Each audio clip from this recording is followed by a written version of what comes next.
ரூத்தின் சரித்திரம். கணவன் வீடு தான் தன் தகப்பன் வீடு என்பதனை அறியும்படியாக ரூத்தின் வாழ்க்கை பாடம் ஒவ்வொரு திருமணமான பெண்களுக்கும் கற்றுத்தருகிறது. ரூத் ஒரு சாட்சி பெற்ற மகளாய், கனம் பெற்ற மகளாய் வாழ்கிறதை நாம் பார்க்கிறோம்.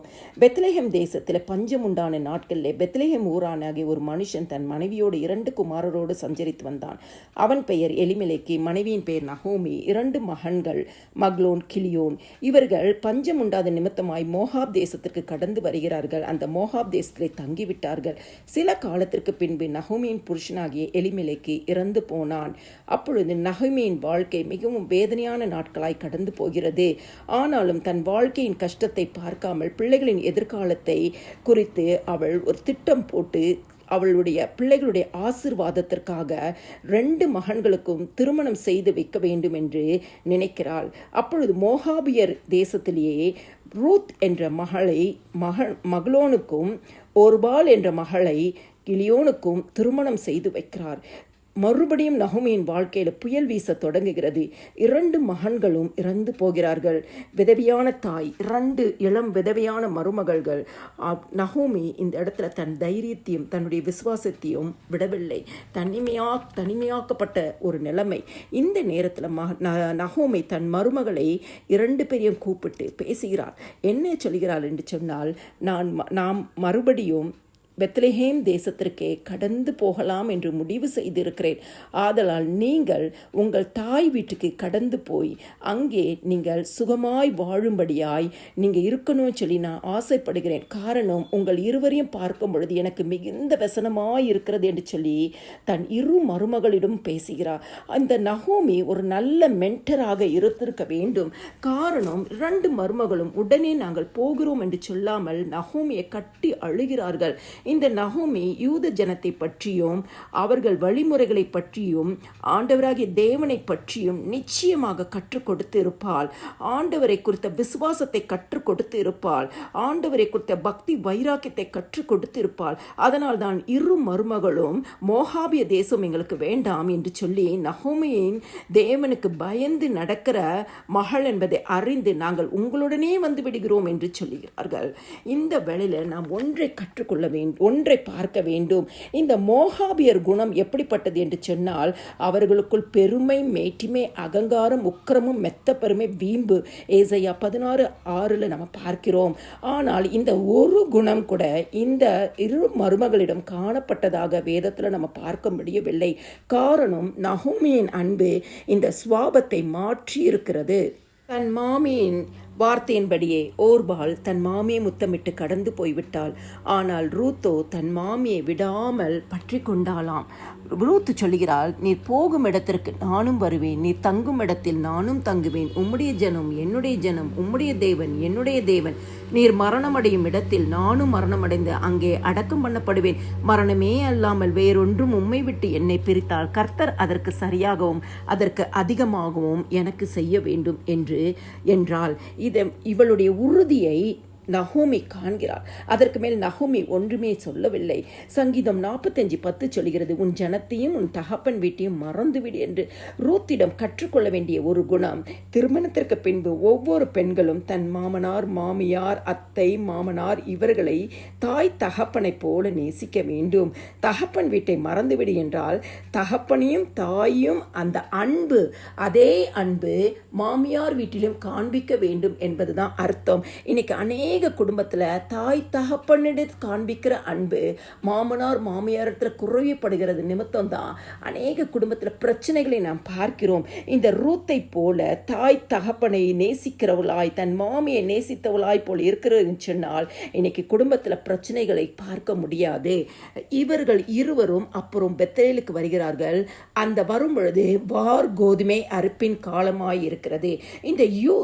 இந்த ரூத் ஒரு கடின உழைப்பாளி. ரூத் தன் மாமியார் வயது சென்றவள் என்பதை அறிந்தபடியால் நான் வயல்வெளிக்கு போய் கதிர்களை பொறுக்கி கொண்டு வருகிறேன் என்கிறார். ரூத்தின் கரிசனை, அன்பு, மாமியார் ஆகிய நகோமி இனி கஷ்டப்படக்கூடாது என்கிற நினைக்கிற ஒரு குணாதிசயத்தை இந்த இடத்துல நம்ம பார்க்கிறோம். இப்படிப்பட்ட குணாதிசயங்களை நாம் கற்றுக்கொள்ள வேண்டும். ரூத்துக்கு தேவனுடைய கண்களில் கிருபையும் மனுஷருடைய தயவும் கிடைத்தது. ரூத் அங்க போய் வயல்வெளிக்கு போகும் பொழுது போவாஸ் என்கிற மனிதனின் வயல்வெளியில் வேலை வேலைக்கு செல்கிறார். போவாஸ் ரூத்தை பற்றி விசாரிக்கிறார். அப்பொழுது அவர்கள் சொல்கிறார்கள், கணவனை இழந்த கைம்பெண் மாமியாருக்கு செய்ததும் தகப்பனையும் தாயும் ஜென்ம தேசத்தையும் விட்டு முன்னே அறியாத ஜனங்களுக்கு வந்ததையும் அறிந்து கொண்டான். ரூத்தை பார்க்கிறான், ரூத்தை ஆசீர்வதிக்கிறான். போவாஸ் அங்கு இருக்கிற மனிதர்களிடம் சொல்கிறார், சில துணிக்கைகளை அப்படியே விட்டு விடுங்க, அவள் வேலை செய்யும் பொழுது அவளை ஈனம் பண்ண வேண்டாம் என்றார். ரூத்தே தான் மாமியாருக்கு செய்த எல்லாவற்றையும் போவாஸ் அறிந்து கொண்டான். அதற்குள்ள பலனை அவள் அனுபவிக்கிறதை நாம் பார்க்கிறோம். இந்த ரூத் சுயநலம் இல்லாத ஒரு ஸ்திரீயாக காணப்படுகிறாள். அவள் அந்த வயல்வெளியில கிடைத்த எல்லா அந்த ஆகாரத்தை தனக்கு மாத்திரமே சாப்பிடாமல் அதை தன்னுடைய மாமிக்கு எடுத்து கொண்டு போய் மாமிக்கு திருப்தியாக கொடுக்கிறதை நாம் பார்க்கிறோம். இந்த தேவனுடைய தயவு ரூத்துக்கு மிகவும் கிடைத்து விட்டது என்பதை அறிந்து கொள்ளும்படியாய் தன் மாமி எந்த வயல்வெளியில போய் நீ வேலை செய்தாய் என்று கேட்கும் பொழுது போவாஸ் என்று சொல்லி அவள் சொல்லும் பொழுது நகோமி சொல்லுகிறார்கள், இவன் நெருங்கின உறவின் முறையால் நம்மை ஆதரிக்க சுதந்திரவாளியாகவும் இருக்கிறான் என்கிறாள். இந்த நகோமியின் பாரம் எப்படியாவது தன் மகளாகிய தன் மருமகளாகிய ரூத்துக்கு நல்ல வாழ்க்கை அமைக்க வேண்டும் என்று நினைக்கிறாள். அதனால் அவள் சொல்கிறாள், நான் உனக்கு சௌக்கியத்தை தேடாது இருப்பேனோ என்று சொல்லி அவள் சில ஆலோசனைகளை கொடுக்கிறாள். ரூத் எல்லாவற்றுக்கும் கீழ்ப்படுகிற ஒரு மகளாக காண்கிறாள். ரூத்திடம் இன்று போவாஸ் படுக்கிற இடத்தை பார்த்து அவன் கால்களின் கீழ் மூடியிருக்கிற போர்வையை ஒதுக்கி நீ படுத்துக்கொள் என்று சொல்லுகிறார். அப்பொழுது ரூத் தன் மாமியார் சொன்னபடியெல்லாம் என்ன பண்ணுகிறார், கேட்கிறாள். அவர் ஒரு வார்த்தை கூட மறுவார்த்தை அவர் சொல்லவே இல்லை.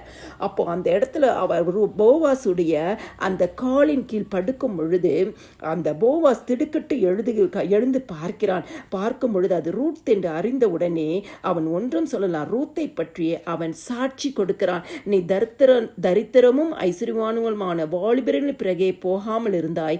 உன் முந்தின நற்குணத்தை பார்க்கிலும் உன் பிந்தின நற்குணம் உத்தமமாய் இருக்கிறது என்று சொல்லி அவளை ஆசீர்வதித்து நீ கடந்து போ, இந்த காரியத்தை குறித்து நாளை உனக்கு நான் பேசுவேன் என்று சொல்லி அனுப்பி விடுகிறதை நாம் பார்க்கிறோம்.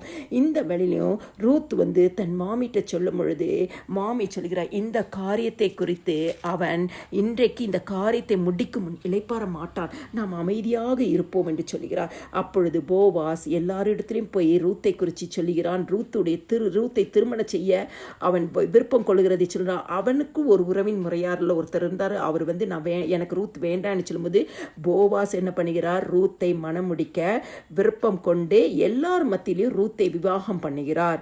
அப்பொழுது